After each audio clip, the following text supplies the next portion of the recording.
17वां अध्याय नग्न विषयक प्रश्न। देवताओं का पराजय, उनका भगवान की शरण में जाना और भगवान का माया मोह को प्रकट करना। श्री पराशर जी कहते हैं, हे मैत्रेय जी, पूर्व काल में महात्मा सगर से उनके पूछने पर भगवान औरव ने इस प्रकार गृहस्थ के सदाचार का निरूपण किया था। हे द्विज, मैंने भी तुमको इसका पूर्णतया वर्णन कर दिया। कोई भी पुरुष सदाचार का उल्लंघन करके सद्गति नहीं प्राप्त कर सकता। श्री मैत्रेय जी कहते हैं, भगवान, नपुंसक, अपविद्ध और रजस्वला आदि को तो मैं अच्छी तरह जानता हूँ, किंतु यह नहीं जानता कि नग्न किसको कहते हैं। अतः इस समय मैं नग्न के विषय में जानना चाहता हूँ। नग्न कौन है और किस प्रकार के आचरण वाला पुरुष नग्न संज्ञा प्राप्त करता है। हे धर्मात्माओं में श्रेष्ठ, मैं आपके द्वारा नग्न के स्वरूप का यथावत वर्णन सुनना चाहता हूँ, क्योंकि आपको कोई भी बात अविदित नहीं है। श्री पराशर जी कहते हैं, हे द्विज, त्रक, साम और यजुः ये वेद त्रयी वर्णों का आवरण स्वरूप है। जो पुरुष मोह से इसका त्याग कर देता है वह पापी नग्न कहलाता है। हे ब्राह्मण, समस्त वर्णों का संवरण ढकने वाला वस्त्र वेद त्रयी ही है, इसलिए उसका त्याग कर देने पर पुरुष नग्न हो जाता है, इसमें कोई संदेह नहीं है। हमारे पितामह धर्मज्ञ वशिष्ठ जी ने इस विषय में महात्मा भीष्म जी से जो कुछ कहा था वह श्रवण करो। हे मैत्रेय जी, तुमने जो मुझसे नग्न के विषय में पूछा है, इस संबंध में भीष्म के प्रति वर्णन करते समय मैंने भी महात्मा वशिष्ठ जी का कथन सुना था। पूर्व काल में किसी समय 100 दिव्य वर्ष तक देवता और असुरों का परस्पर युद्ध हुआ। उसमें ह्राद प्रभृति दैत्यों द्वारा देवगण पराजित हुए। अतः देवगण ने क्षीर सागर के उत्तरीय तट पर जाकर तपस्या की और भगवान विष्णु की आराधना के लिए उस समय इस स्तवन का गान किया। देवगण बोले, हम लोग लोकनाथ भगवान विष्णु की आराधना के लिए जिस वाणी का उच्चारण करते हैं, उससे वे आद्य पुरुष भगवान श्री विष्णु प्रसन्न हो। जिन परमात्मा से संपूर्ण भूत उत्पन्न हुए हैं और जिनमें वे सब अंत में लीन हो जाएंगे, संसार में उनकी स्तुति करने में कौन समर्थ है। हे प्रभु, यद्यपि आपका यथार्थ स्वरूप वाणी का विषय नहीं है, तो भी शत्रुओं के हाथ से विध्वस्त होकर पराक्रमहीन हो जाने के कारण हम अभय प्राप्ति के लिए आपकी स्तुति करते हैं। पृथ्वी, जल, अग्नि, वायु, आकाश, अंतःकरण, मूल प्रकृति और प्रकृति से परे पुरुष, ये सब आप ही हैं। हे सर्वभूतात्मन, भगवान ब्रह्मा से लेकर स्तंभ पर्यंत स्थान और कालादि भेद युक्त यह मूर्ता मूर्त पदार्थमय संपूर्ण प्रपंच आप ही का शरीर है। आपके नाभि कमल से विश्व के उपकारार्थ प्रकट हुआ जो आपका प्रथम रूप है। हे ईश्वर, उस ब्रह्म स्वरूप को नमस्कार है। इंद्र, सूर्य, रुद्र, वसु, अश्वनी कुमार, मरुदगण और सोम आदि भेद युक्त हम लोग भी आप ही का एक रूप हैं। अतः आपके उस देव रूप को नमस्कार है। हे गोविंद, जो दंभमयी, अज्ञानमयी तथा तितिक्षा और दंभ से शून्य है, आपकी उस दैत्य मूर्ति को नमस्कार है। जिस मंद स्वरूप में हृदय की नाड़ियां अत्यंत ज्ञान वाहिनी नहीं होती तथा जो शब्द आदि विषयों का लोभी होता है, आपके उस यक्ष रूप को नमस्कार है। हे पुरुषोत्तम, आपका जो क्रूरता और माया से युक्त घोर तपोमय रूप है, उस राक्षस स्वरूप को नमस्कार है। हे जनार्दन, जो स्वर्ग में रहने वाले धार्मिक जनों के यागादि सद्धर्मों के फल सुख आदि की प्राप्ति कराने वाला आपका धर्म नामक रूप है, उसे नमस्कार है।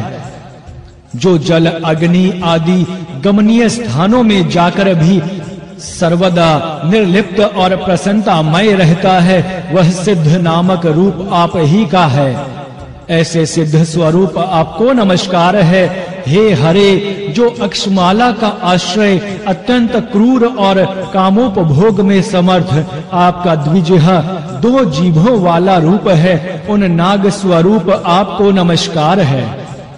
हे श्री विष्णु, जो ज्ञानमय शांत दोष रहित और कल्मषहीन है, उस आपके मुनिमय स्वरूप को नमस्कार है। जो कल्पांत में अनिवार्य रूप से समस्त भूतों का भक्षण कर जाता है, हे पुंडरीकाक्ष, आपके इस काल स्वरूप को नमस्कार है। जो प्रलय काल में देवता आदि समस्त प्राणियों को सामान्य भाव से भक्षण करके नृत्य करता है, आपके उस रुद्र स्वरूप को नमस्कार है। रजोगुण की प्रवृत्ति के कारण जो कर्मों का कारण रूप है, हे जनार्दन, आपके उस मनुष्यात्मक स्वरूप को नमस्कार है। हे सर्वात्मन, जो 28 वध युक्त तमोमय और उन्मार्गगामी है, और आपके उस पशु रूप को नमस्कार है, जो जगत की स्थिति का साधन और यज्ञ का अंगभूत है, तथा वृक्ष लता गुल्म विरुद्ध तृण और गिरी इन 6 भेदों से युक्त है, उन मुख्य उभिद्ध रूप आपको नमस्कार है। तिर्यक मनुष्य तथा देवता आदि प्राणी, आकाश आदि पंचभूत और शब्द आदि उनके गुण, ये सब के आदि भूत आप ही के रूप हैं, अतः आप सर्वात्मा को नमस्कार है।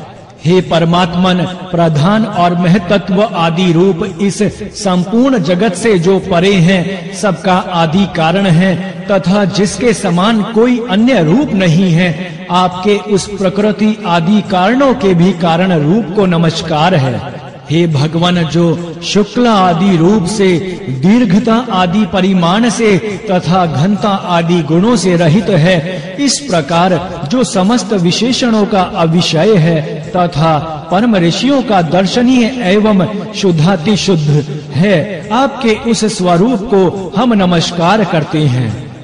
जो हमारे शरीरों में, अन्य प्राणियों के शरीरों में तथा समस्त वस्तुओं में वर्तमान है, अजन्मा और अविनाशी है, तथा जिससे अतिरिक्त और कोई भी नहीं है, उस ब्रह्म स्वरूप को हम नमस्कार करते हैं।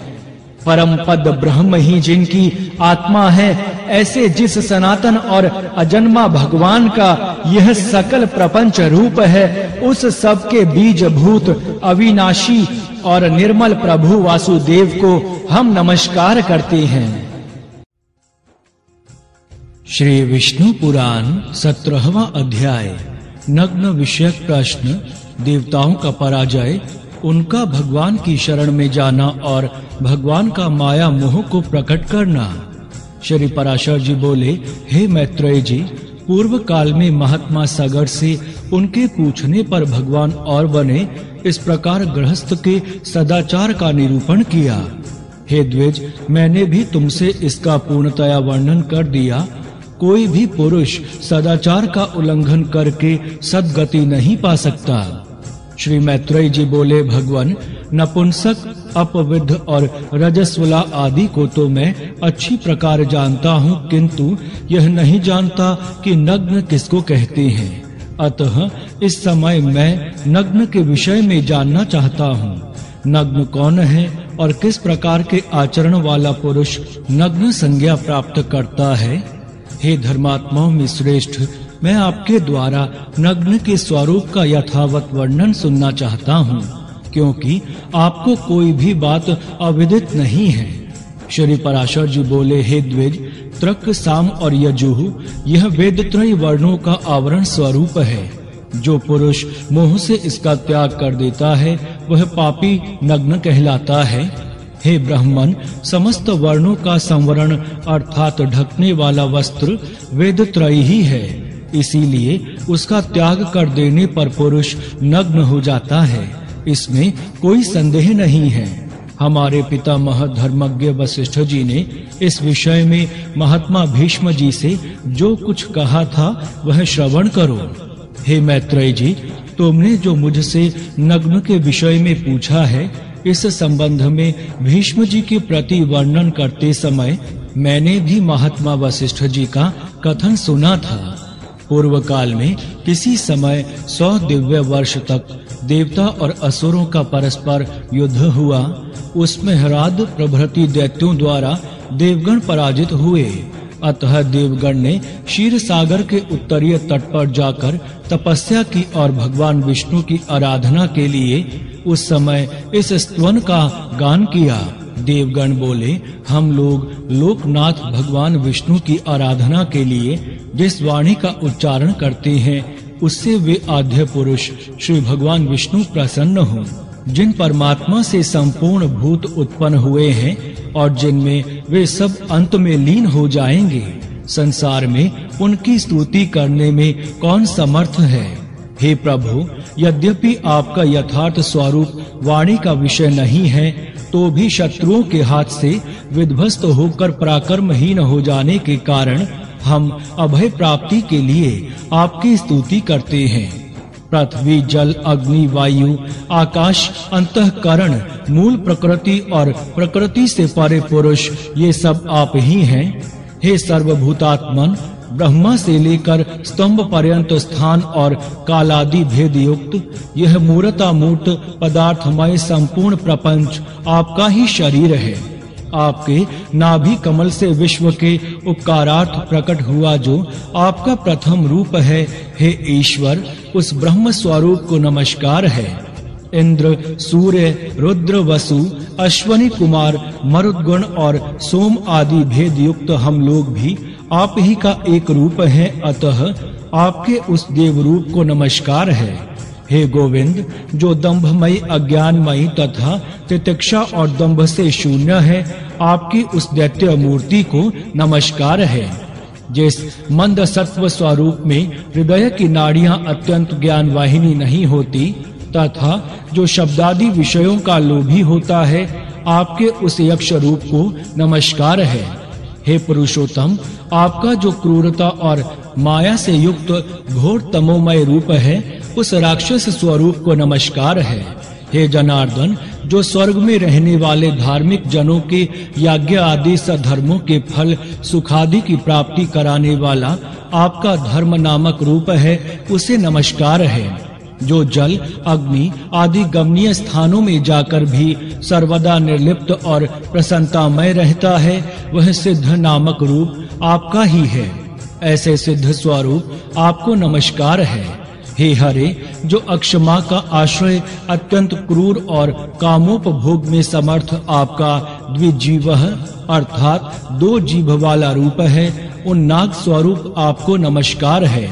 हे विष्णु, जो ज्ञानमय, शांत, दोष रहित और कल्मषहीन है, उन आपके मुनिमय स्वरूप को नमस्कार है।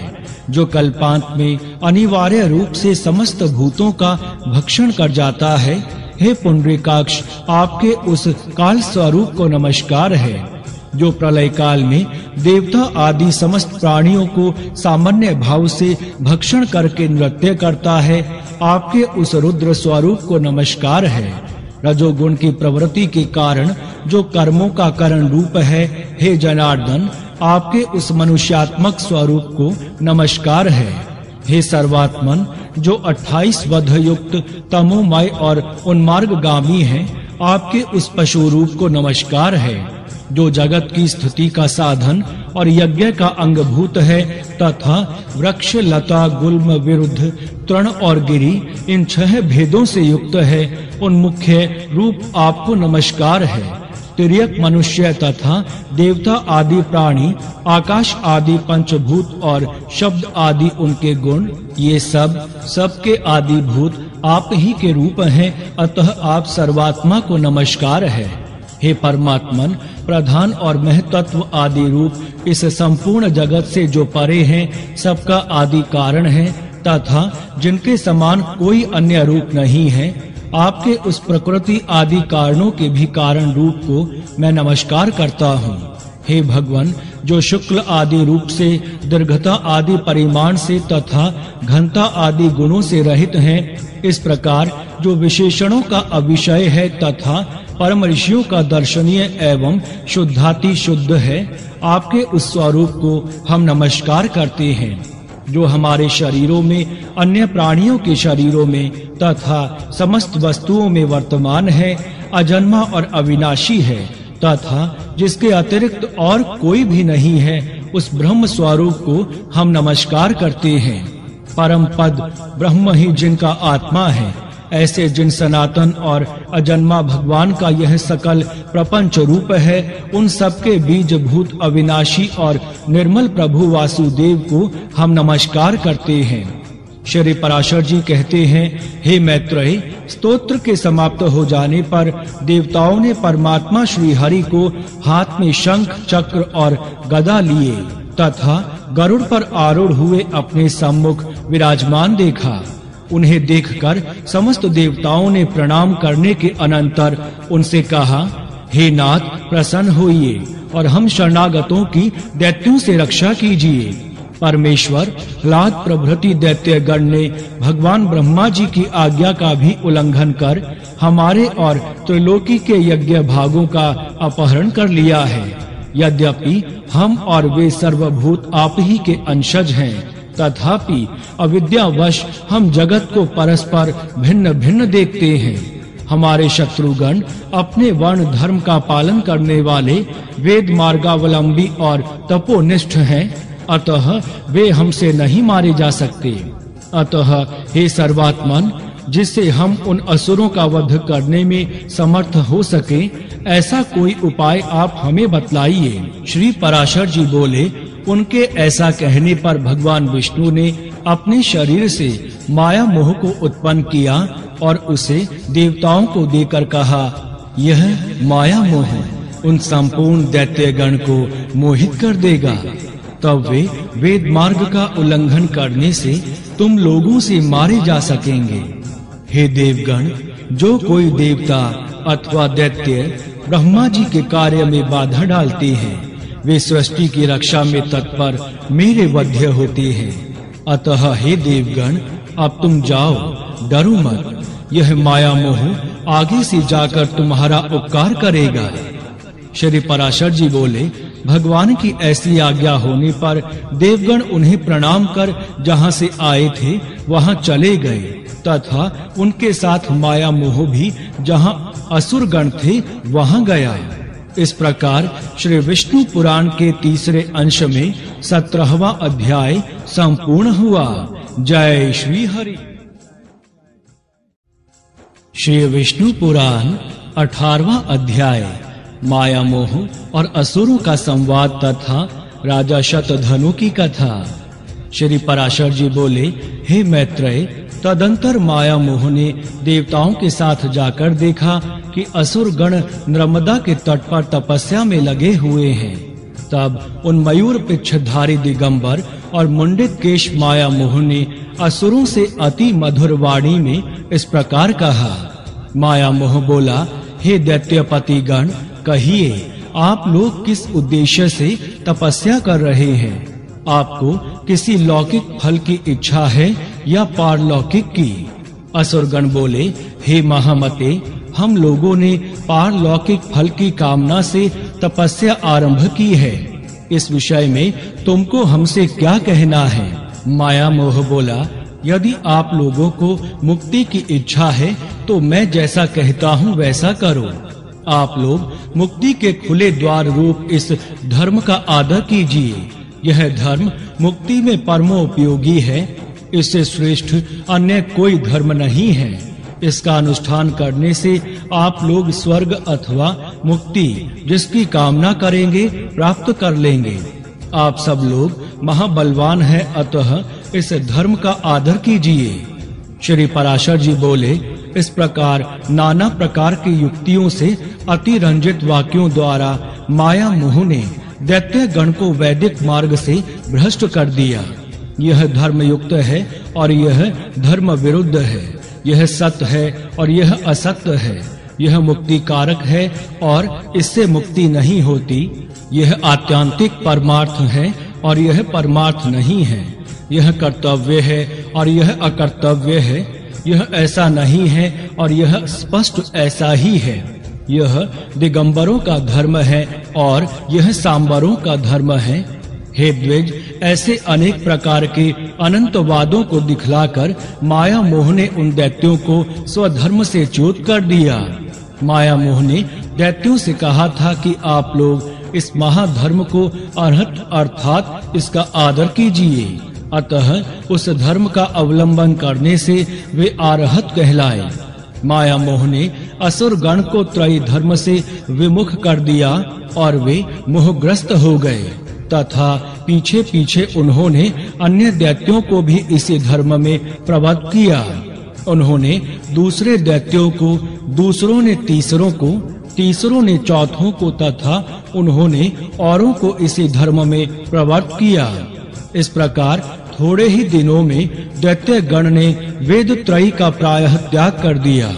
तदंतर जितेंद्रिय माया मोह ने रक्त वस्त्र धारण कर अन्य नए असुरों के पास जाकर उनसे मृदु अल्प और मधुर शब्दों में कहा, हे असुरगण, यदि तुम लोगों को स्वर्ग अथवा मोक्ष की इच्छा है तो पशु हिंसा आदि दुष्कर्मों को त्याग कर बोध प्राप्त करो। यह संपूर्ण जगत विज्ञानमय है, ऐसा जानो। मेरे वाक्यों पर पूर्णता ध्यान दो। इस विषय में बुद्ध जनों का ऐसा ही मत है कि यह संसार अनाधार है, ब्रह्मजन्य पदार्थों की प्रतीति पर ही स्थित है तथा रागादि दोषों से दूषित है। इस संसार संकट में जीव अत्यंत भटकता रहता है। इस प्रकार बुद्ध्यत अर्थात जानो, बुद्ध्यध्वम अर्थात समझो, बुद्ध्यत अर्थात जानो आदि शब्दों से बुद्ध धर्म का निर्देश कर माया मोह ने दैत्यों से उनका निज धर्म छुड़ा दिया। माया मोह ने ऐसा नाना प्रकार के युक्ति युक्त वाक्य कहे जिससे उन दैत्यगण ने त्रयी धर्म को त्याग दिया। उन दैत्यगण ने अन्य दैत्यों से तथा उन्होंने अन्य नए से ऐसे ही वाक्य कहे। हे मैत्रेय, इस प्रकार उन्होंने श्रुति स्मृति विहित अपने परम धर्म को त्याग दिया। हे द्विज, मोहकारी माया मोह ने और भी अनेक दैत्यों को भिन्न भिन्न प्रकार के विविध पाषंडों से मोहित कर दिया। इस प्रकार थोड़े ही समय में माया मोह के द्वारा मोहित होकर असुर गण ने वैदिक धर्म की बातचीत करना भी छोड़ दिया। हे द्विज, उनमें से कोई वेदों की, कोई देवताओं की, कोई याज्ञिक कर्म कलापों की तथा कोई ब्राह्मणों की निंदा करने लगे।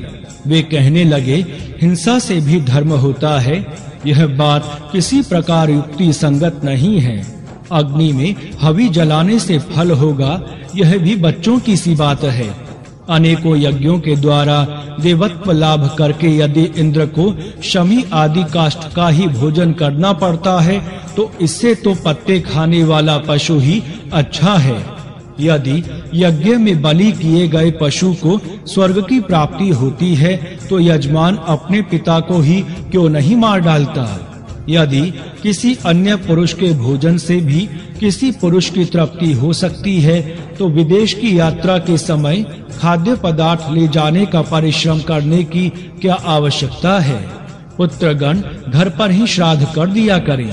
अतः यह समझकर कि यह श्राद्धादि कर्मकांड लोगों की अंधश्रद्धा ही है, इसके प्रति उपेक्षा करनी चाहिए और अपने श्रेय साधन के लिए जो कुछ मैंने कहा है उसमें रुचि करनी चाहिए। हे असुरगण, श्रुति आदि आप्त वाक्य कुछ अवकाश से नहीं गिरा करते। हम तुम और अन्य सब को भी युक्ति युक्त वाक्यों को ग्रहण कर लेना चाहिए। श्री पराशर जी बोले, इस प्रकार अनेक युक्तियों से माया मोह ने दैत्यों को विचलित कर दिया, जिससे उनमें से किसी को भी वेद त्रयी में रुचि नहीं रही। इस प्रकार दैत्यों के विपरीत मार्ग में प्रवृत्त हो जाने पर देवगण खूब तैयारी करके उनके पास युद्ध के लिए उपस्थित हुए। हे द्विज, तब देवता और असुरों में पुनः संग्राम छिड़ा। उसमें सन्मार्ग विरोधी दैत्यगण देवताओं द्वारा मारे गए। हे द्विज, पहले दैत्यों के पास जो स्वधर्म रूप कवच था, उसी से उनकी रक्षा हुई थी। अब की बार उनके नष्ट हो जाने से वे भी नष्ट हो गए। हे मैत्रेय, उस समय से जो लोग माया मोह द्वारा प्रवर्तित मार्ग का अवलंबन करने वाले हुए, वे नग्न कहलाए, क्योंकि उन्होंने वेद त्रय रूप वस्त्र को त्याग दिया था। ब्रह्मचारी, गृहस्थ, वानप्रस्थ और सन्यासी, ये चार ही आश्रमी हैं। इनके अतिरिक्त